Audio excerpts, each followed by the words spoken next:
Hey, welcome to the Grand Hotel, the site of the annual policy conference from Mackinac Island. I just thought we would kind of jump in and tell you a little bit about some of the themes and thoughts that have been developing and swirling not only here at the porch, but of course in all the conversations that take place all over the island this week. I'm Devin Scillian, along with Christy McDonald and Jason Roe. Great to have you guys for a few moments, because I know we've all been very busy. We're sitting close on a couch. We are sitting close on it, very close. How we like it. Yeah, I like it too. I've been curious though, when I think about the overall themes that have been developing. I've always said there are two different agendas at this conference. There's the one that the Chamber designs, and then there's the one that happens on its own. And I think there's two people here that are getting a lot of attention about what their future is all about. Mike Duggan and Gretchen Whitmer. We know Mike Duggan obviously is hoping that his future leads to Lansing. He's been on stage, I think, even more than the governor. He really has. This and has he's been trying the to do Duggan it. conference. It has, and we'll talk about him in a second. I want us to start with Governor Whitmer, though. I think, Christy, for a long time, it really looked like her path was obvious. We thought she was headed for these national things, big things, mentioned as a vice presidential candidate, maybe even a presidential candidate. Now I'm trying to figure out a little bit about what it is that exactly she wants. Yeah, I mean, does she really want it, and all the scrutiny that's going to come with it, a change to her life, and maybe she's looking at politics now and saying, maybe this is not, I would love a great job in administration, but not the great job in the administration. Look, there's a couple of things that makes me think that, yeah, she's still going for that. The way that she is national. I mean, she is still traveling around the country in different ways. The book that she wrote last year, and then it just came out in a teen version, and she just, she did a trail on that. I think the way a book usually seems to be a tell, right, about what you want. Book is always a tell. And sometimes you write the fun, easy book, and then you write the harder book, and then you get to that point. But the one thing for me is how she interacted, I think, with a lot of the media, local media in Michigan. We didn't get a lot of the big stories. The big profiles came from the Atlantic or New York Times, where there was a lot of the revealing, in-depth interviews, and we didn't kind of, as Michigan media, get all of that. So that's what makes me think she's positioned nationally. And again, visiting the White House. Did you think that hurt her? I do think it hurt her in the short term and aggravated the liberal base, but look at her approval numbers in Michigan, the highest they've ever been. Right, how can you ignore that? And you can't ignore that. I think when you see that both her and Gavin Newsom re-engineered their dealing with Trump, but they did it for very domestic reasons within their states. Gavin Newsom has a huge gaping budget deficit because he began free health care to illegal immigrants, and then he has the Palisades fires that he's going to need federal disaster relief.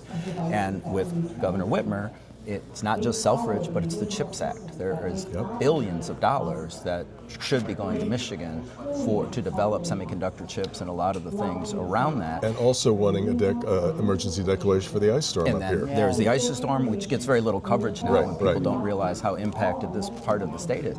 But then also look at what she's doing with Speaker Matt Hall in Lansing, trying to work constructively on a roads plan. And I don't think she is derailed. I think she's taken a different tack, and that is, I've got to have a record of accomplishments. Wins, she's racking up She wins. ran on Fix the Damn Roads, and if she leaves after 8 years and hasn't come up with a significant plan to fix the roads, and I tell you, the best thing that ever happened to her was the trifecta, because she didn't really have a legislative accomplishment that she could point to with several years of Republican control. That first 100 days of the trifecta, they ran through a lot of things that she could hang on her Christmas tree of things that she's accomplished as governor. Do you think that she's changed her mind, or do you think that this is no I longer think that something the job? I've talked to her about it a little bit, and I'm just not sure. I think that I'm going to go back to the kidnapping experience. I think that she started to realize that the cost to her family was high. And, from what I hear, her daughters are still not wild about going back to that cottage up north where all of this sort of circulated. And I think that I think that at a certain point you start. Today's politics, Jason, you know this so well. It asks so much of not just the candidate, but of their family. And is she really up for all that? Is her family up for all that? I'm not really sure. I tell you, when I meet with first-time candidates that are thinking about running, the first thing I ask is, why do you want to do this? And I try to convince them to think about the cost of this. I mean, you've either got to be really ambitious or really care enough about your community, your state, the country, to put yourself into this grinder. And it is not as rewarding as it once was for people in public service. And the sacrifices, it's not just not being away from your family, it is the travel, it is the constant fundraising. I mean, in Michigan, we're going to spend $1 billion in Michigan on elections alone. That is an extraordinary number in this state. Yeah. So it's not very fun. I don't know why people want to do it. Well, I don't know why people want to run for office. And people are like, why do you want to go into TV? For God's sake, it's not the same thing. But I remember I interviewed the governor at her first Mackinac Policy Conference as governor. So I was like the main stage interviewer then. And I think of like the amount of time that has gone by since then and going through the pandemic and everything that she's, everything that we've gone through in these 7 years. This is a different Gretchen Whitmer who was up on the stage actually while we're sitting here right now and talking and going through. I mean, I don't think how you cannot have those ambitions. And I wonder who in the Democratic Party nationally is whispering to her. Who do you think the whisperer is that could either say you could, or who's the anointer at this point? And I don't know that person necessarily is out there. I think she is actually someone that kind of keeps her own counsel on a lot of her political decisions. I remember when Tim Alberta, a journalist, Michigan native, did a big profile on her in Politico several years ago, and we were having dinner sometime after that, and he was telling me that one of the things that struck him as odd is that when he was in her office and meeting with her team, there were none of the people that were in her career previously. It was a lot of young, kind of sycophantish people around her. And he was kind of surprised that there's not people from when she was in the Senate and doing other things politically. They had all moved on to something else. And then, I mean, I noticed when I was executive director of the Republican Party, I saw a moment where I saw the quality of her team switch is when she started hiring some professionals to come in and run the office. And it was right around the, flying the private plane down to visit her dad during COVID. Some months after that, I saw just in how they were dealing with the press, that they were playing at a higher level. I think she doesn't necessarily have a circle of conciliaries that have been with her for a long time, but I do think she hired a professional team who's still with her, and I think that's probably the guiding. It's going to be fascinating to watch. Obviously, she has developed a really big national profile now. A lot of people know who Big Gretch is, and there's going to be a lot of pull on her to do some things. It'll be really interesting if that's what she wants to do. Her future is not quite as certain as we know what Mike Duggan is going to do. He's leaving the mayor's office in Detroit and wants to run for governor as an independent. Jason, under normal circumstances, I would say nobody is winning an independent race for governor anywhere, anytime. I learned a long time ago to stop underestimating Mike Duggan after he won the write-in campaign. Next to a write-in campaign, independent sounds like a layup. But this is an interesting time where we know there is party fatigue for a lot of people on both sides of the aisle. What do you think the outlook is? Well, I do think if there's one election cycle that it could be done and one guy that could do it, it would be Mike Duggan. I think it still depends on who the two parties nominate. Because right now we don't really have. Is the timing right in terms of cycle? For him, it's great. I thought it was brilliant for him to announce right after the first of the year because it gives him 2 full years to run, to travel the state, tell his story, get outside of Metro Detroit where he's known, where he's polling in the lead in the region. But the other thing is the candidates in the Democratic primary and the Republican primary have no benefit to attacking him in the primary. So he gets to spend this whole cycle basically untouched, sitting on his money because he doesn't have to go fight a primary. We're going to nominate, we're going to have to heal the wounds, and then go raise the money. Now, having said that, the flip side is it's all been fluffy press for him. The Detroit Renaissance, everything that's going on, there's no critical evaluation of his tenure. And at some point, they're going to start pulling back the veil. There's no more federal money. Police and fire contracts are going up. Revenues are stagnant. And so he's benefiting right now from all positive press. When people start giving him a little colonoscopy on the underbelly of his time, he might not be quite the shiny. That actually may not happen till after the primary too. Right, and then that's a long float. And then the time is really short to be able to get in some of that. Did you see the billboards on the way out? Oh yeah, very clever. I was like, Oh, Mike Duggan billboards. Very clever. So early, America's mayor. Is Well, that what and he the gave name is? and the address that he gave up here yesterday, and he always does a big. He always does an amazing PowerPoint, yep. of what has happened during the year, right? And he'll be like, and we said this was a problem, and then we solved it. He's always been methodical, and it's always been a hallmark, I think, of this conference. Yes. Is He's a his technocrat. speech. Yeah, but this year, One. I'm hearing grumblings from Yeah. a lot of people in a lot of different ways. Like, there's been too much Mike Duggan on the stage, especially knowing, and I'm not saying about like too much on the stage, but he's been around in a lot of different areas, especially knowing that he's running for governor. Well, usually his address is, here's what's happened in Detroit over the last year, and here's what I want to do. This one was very much a campaign PowerPoint. It was a lot more talk about Michigan than about Detroit. And he took some shots at other politicians in the right. state and Yeah, other yeah. participants in this conference, panelists and such, and I've heard some grumbling from some board members that didn't appreciate that. When he first announced that he was going to do this, I think the conventional wisdom was, well, he's just going to take votes from whoever the Democratic nominee is and then run right up whoever the Republican nominee is will have a fairly easy path.